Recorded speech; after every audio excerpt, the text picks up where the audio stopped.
রণক্ষেত্রে পরিণত চট্টগ্রাম বিশ্ববিদ্যালয়। শিক্ষার্থীদের সঙ্গে স্থানীয়দের সংঘর্ষে ১.৫ শতাধিক আহত, উপাচার্যের কান্না। চট্টগ্রাম বিশ্ববিদ্যালয় শিক্ষার্থীদের সঙ্গে স্থানীয়দের চলমান সংঘর্ষে পুরো ক্যাম্পাস রণক্ষেত্রে পরিণত হয়েছে। এ ঘটনায় বিশ্ববিদ্যালয়ের প্রক্টর, ২ উপাচার্য সহ ১.৫ শতাধিক শিক্ষার্থী আহত হয়েছেন।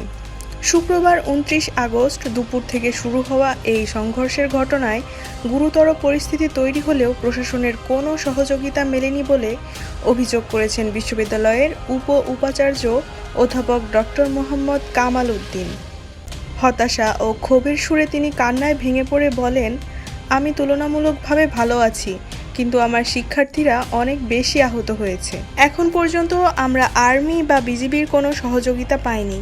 শিক্ষার্থীদের ওপর ধারালো অস্ত্র দিয়ে হামলা চালানো হচ্ছে। আমাদের প্রক্টর, ভিসি, একাডেমিক সহ অনেক শিক্ষার্থী আহত হয়েছেন। মেডিকেলে জায়গারও সংকট তৈরি হয়েছে। আমি কম্পারেটিভলি ভালো আছি। আমার ছাত্ররা সবচেয়ে আহত, তাদেরকে মেরে মেরে ওখানে ফেলে দিচ্ছে। আমরা এখনো পর্যন্ত আর্মি বিজিবি কিছু পাচ্ছি না। আমার হাত দুটা চাপ দিয়ে তারা করছে আমার অসুস্থ হাতে। প্রত্যেকটা ছাত্রকে দাঁড় দিয়ে কোপাচ্ছে, সব দিকে কোপাচ্ছে। এটা কোন জায়গাতে আছি আমরা?